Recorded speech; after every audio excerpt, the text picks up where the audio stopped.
पिछले पार्ट में हमने पढ़ा था 7.2 के 1 से लेकर 8 तक के क्वेश्चनों को। इस पार्ट में हम समझेंगे क्वेश्चन नंबर 9, 10 और जहाँ तक हो पाएगा अपनी तरफ से पूरी प्रयास करेंगे आपको क्वेश्चनों को बतलाने और समझाने का। पहले दूसरे पार्ट में सबसे पहले हम क्वेश्चन नंबर 9 को लेते हैं। क्वेश्चन नंबर 9 में एक चित्र दिया गया है।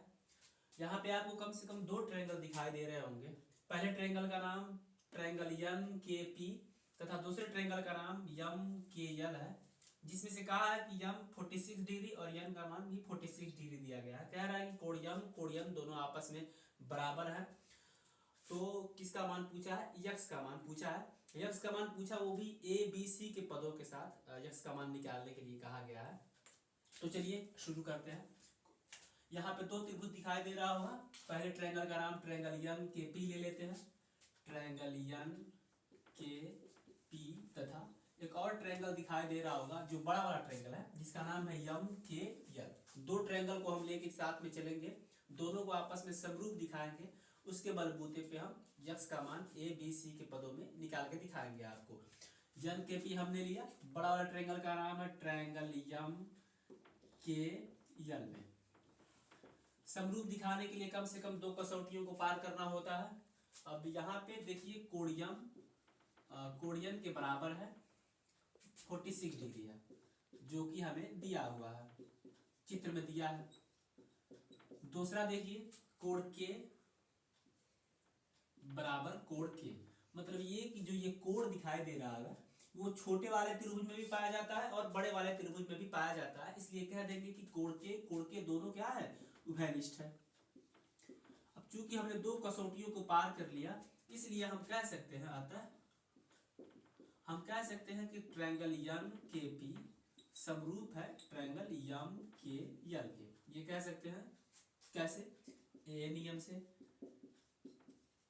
एंगल नियम से हम कह सकते हैं कि ये छोटा वाला त्रिभुज बड़ा वाला त्रिभुज दोनों आपस में समरूप है। और जब दोनों आपस में समरूप है तो क्या लिखा जा सकता है? एन के अपान एम के बराबर के पी अपान के एल बराबर पी एन अपान एल एन। मतलब पहले इन दोनों को लेते हैं इसके साथ, फिर इन दोनों को लेते हैं इसके साथ, तथा इन दोनों को लेते हैं इसके साथ। ये लिख दिए। अब जो मान दिया गया है बारी बारी से उठा करके इसमें पुट कर देते हैं। यन के कितना दिया हुआ है भाई? यन के दिया हुआ है सी, तो यन के की जगह पे सी। यम के दिया हुआ है हमारा, यम के यहाँ से लेकर यहाँ है, इसलिए बी में सी हम ऐड कर देंगे क्योंकि यम से के की दूरी पूछा है, तो लिख देंगे हम बी प्लस सी बराबर के पी। के पी दिया नहीं है इसलिए के पी को जस का तस उतार देंगे। के एल कितना दिया हुआ है? के एल भी नहीं दिया हुआ है, तो के एल को भी जस का तस उतार देंगे। अब पी एन कितना है? पी एन यहाँ से यहाँ तक की दूरी यक्स है तो यक्स लिख देंगे, और हमारा एल एम कितना है? एल एम यहाँ से यहाँ तक की दूरी ए है तो एल एम की जगह पे हम ए लिख देंगे। अब चूंकि हमें यक्स का मान पूछा है और वो भी ए बी सी के पदों में, तो इसको हम छोड़ देंगे, केवल इन दोनों को लेके चलेंगे और यक्स का मान आपको दिखला देंगे। पहला सी अपान बी प्लस सी बराबर यक्स अपान ए। अब तीन गुणा करेंगे हम।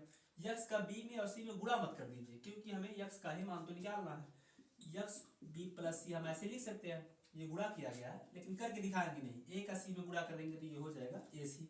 यक्स का मान निकालना है तो यक्स को यहाँ पे रोके रखिए और बी प्लस सी को भेज दीजिए।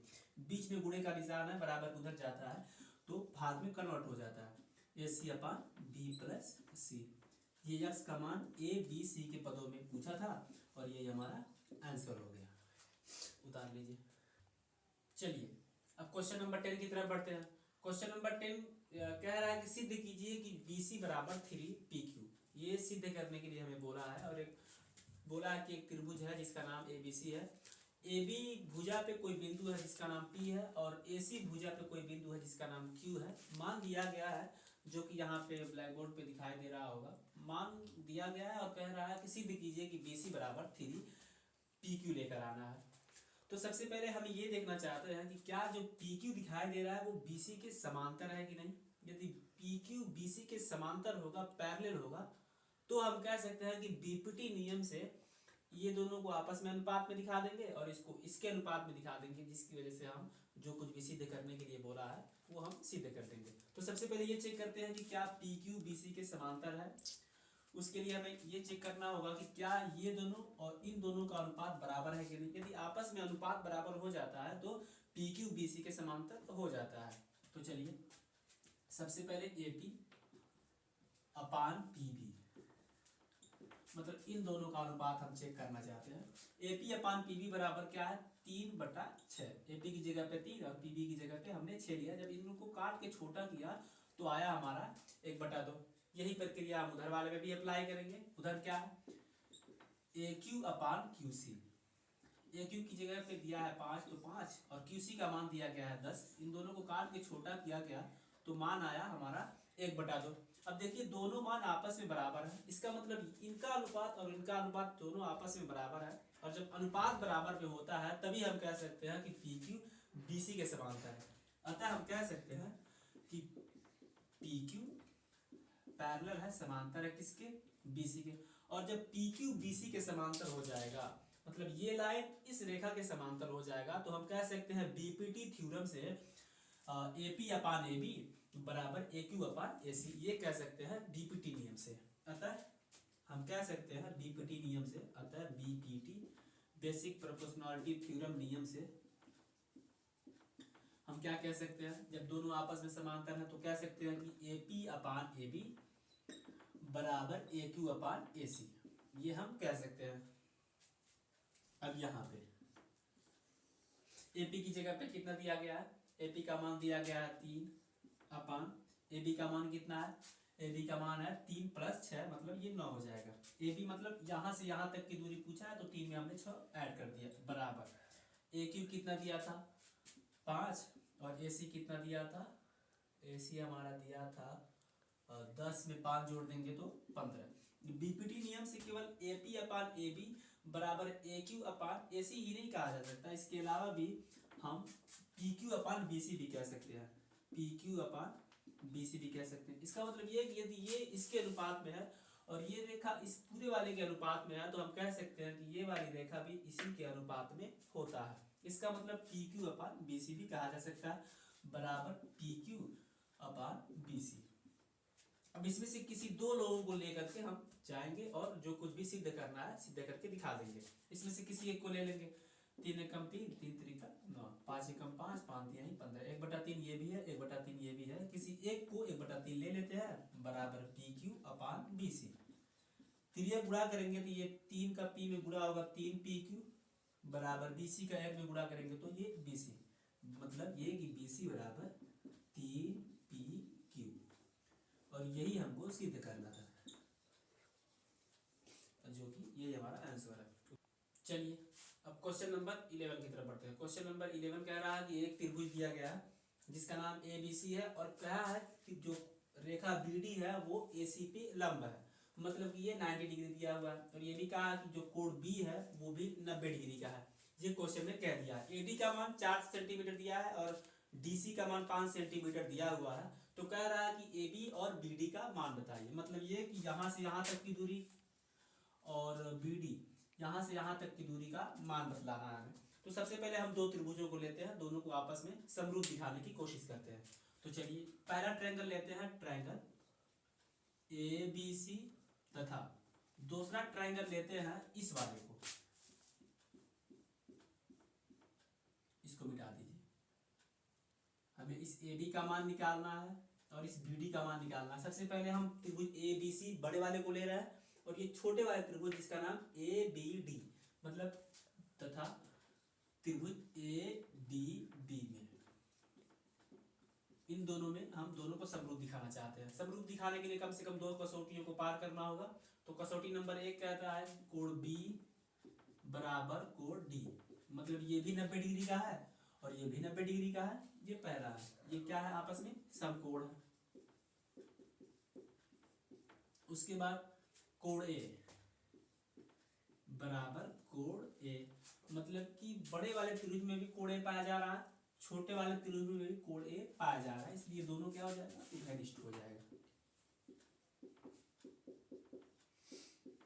अब दोनों कसौटियों को हमने पार कर दिया, इसलिए अतः हम कह सकते हैं कि त्रिभुज ए बी डी कह रहा है, त्रिभुज ए बी सी समरूप है त्रिभुज ए डी बी के। और जब समरूप है तो क्या लिखा जा सकता है, A B upon A D बराबर B C upon D B बराबर सी ए अपान बी ए, ये लिखा जा सकता है अगर ये दोनों त्रिभुज आपस में समरूप है।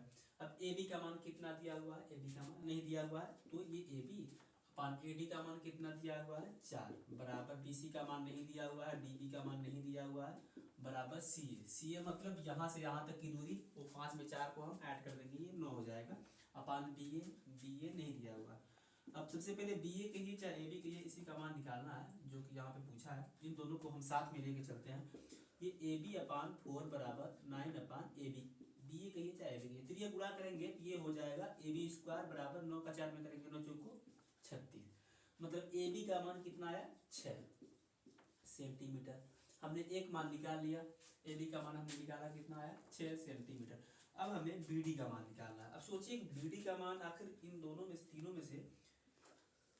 में से आखिर किसको साथ में लेके चलेंगे तो बी डी का मान निकाला जा सकता है। यदि हम इन दोनों को साथ में लेके चलेंगे, इन दोनों को, तो बी डी का मान एकदम आराम से निकाला जा सकता है। तो हम इन दोनों को साथ में ले लेते हैं। उससे पहले ए बी का मान 6 सेंटीमीटर आया है, ए बी का मान 6 सेंटीमीटर रख देते हैं। अब हमें किसका मान निकालना है, बी डी का। बी डी का मान, एक मिनट, और बी डी का मान निकालने से पहले हमें किसी तरह से बी सी का मान निकालना पड़ेगा। अब बी सी का मान देखिए, पाइथागोरस प्रमेय से बी सी का मान निकाला जा सकता है। पाइथागोरस प्रमेय से हम बी सी का मान निकाल सकते हैं। अब देखिए पाइथागोरस प्रमेय से क्या होता है, कर्ण का वर्ग बराबर लंब का वर्ग प्लस आधार का वर्ग। कर्ण का वर्ग कितना है, कर्ण यहाँ से यहाँ तक है, 5 में 4 जोड़ेंगे 9 का स्क्वायर बराबर लंब का वर्ग कितना है 6 स्क्वायर, जो कि हमने निकाला है। आधार निकालना है मतलब बी सी का स्क्वायर, 9 का स्क्वायर 81, 6 का स्क्वायर इधर बुलाएंगे तो ये 36 बराबर बी सी का स्क्वायर। 81 में से 36 निकालेंगे, 11 में से 6 जा 5, 7 में से 3 जा 4, बी सी बराबर 45, मतलब करड़ी में हो जाएगा बी सी बराबर 3 करड़ी में 5, 3 3 का 9 5 45। हमने बी सी का मान निकाला 3 करड़ी में 5, लेकिन बी सी का मान पूछा नहीं था, लेकिन बी सी का मान नहीं निकालते तो हम बी डी का मान नहीं निकाल पाते। अब हमने बी सी का मान निकाल लिया, ए बी का मान निकाल लिया। अब हम इसको साथ में लेके चलेंगे और हम बी डी का मान निकालेंगे। अब देखिए इसको लेके चल रहा है इन दोनों को, ये दोनों क्या है, B C upon D B बराबर सी ए अपान बी ए। इन दोनों को साथ में लेके चलेंगे तो डी बी का मान आसानी से निकाल लेंगे। अब बी सी का मान कितना है 3 करड़ी में 5 अपान डी बी का मान कितना है, डी बी का मान तो निकालना है, बराबर सी ए कितना है, सी ए यहाँ से यहाँ तक 5 में 4 जोड़ेंगे 9, और बी ए कितना है 6। अब 9 में डी बी से गुणा करेंगे, 9 डी बी बराबर 6 का 3 में करेंगे 6 3 का 18 करने में 5, ये डी बी यहाँ पे रुक जाएगा और 9 इसके नीचे चला जाएगा, 9 से कट जाएगा 9 दूना 18, मतलब डी बी का मान आ गया हमारा 2, ये काटे हैं 9 से तो 2 करने में 5 सेंटीमीटर, और यही हमारा आंसर है। चलिए अब क्वेश्चन नंबर 12 की तरफ बढ़ते हैं। क्वेश्चन नंबर 12 पे एक चित्र दिया गया है और इस चित्र में सिद्ध करने के लिए दिया गया है कि 1/x प्लस 1/y बराबर 1/z, ये हमें सिद्ध करके लाना है,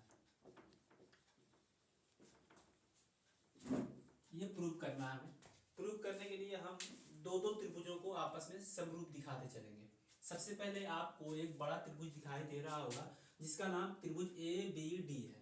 ध्यान से देखेंगे तो त्रिभुज ए बी डी में एक और छोटा सा ट्रायंगल जिसका नाम पी क्यू डी दिखाई दे रहा होगा। तो सबसे पहले हम इस बड़े वाले त्रिभुज तथा इस छोटे वाले त्रिभुज दोनों को आपस में समरूप दिखाएंगे। तो चलिए शुरू करते हैं।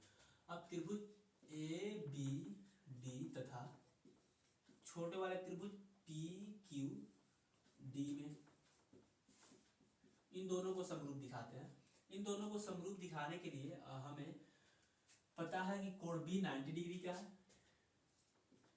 तथा कोण बी अगर 90 डिग्री का है तो ये जो कोण दिखाई दे रहा होगा क्यू, ये भी 90 डिग्री का है। कोण बी बराबर कोण क्यू, ये दोनों आपस में 90 डिग्री का है, समकोण है। ये समकोण है। और दूसरा, ये जो कोण डी दिखाई दे रहा है, ये छोटे वाले ट्रायंगल में भी पाया जाता है और बड़े वाले ट्रायंगल में भी पाया जाता है, इसलिए कह देंगे कि कोण डी बराबर कोण डी कॉमन है, मतलब उभयनिष्ठ है। ये दोनों हो गया। मतलब इसका मतलब ये कह सकते हैं कि त्रिभुज ए बी डी समरूप है त्रिभुज पी क्यू डी के। दो कसौटियों को हमने पार किया, हमने कह दिया कि त्रिभुज ए बी डी समरूप है त्रिभुज पी क्यू डी के। अगर समरूप है तो क्या लिखा जा सकता है? लिखा जा सकता है कि A B upon P Q बराबर B D upon Q D बराबर D A upon D P. अब मान पुट कर लेते हैं। ए बी का मान दिया गया है x, पी क्यू का मान दिया गया है z, बी डी का मान शायद नहीं दिया गया होगा, बी डी का मान नहीं दिया है, और क्यू डी का मान कहाँ पे है? नहीं दिया, बराबर डी ए कितना दिया है हमारा? डी ए नहीं दिया, और डी पी कितना दिया है? डी पी ये भी नहीं दिया है। अब इन दोनों को लेके साथ में चलते हैं।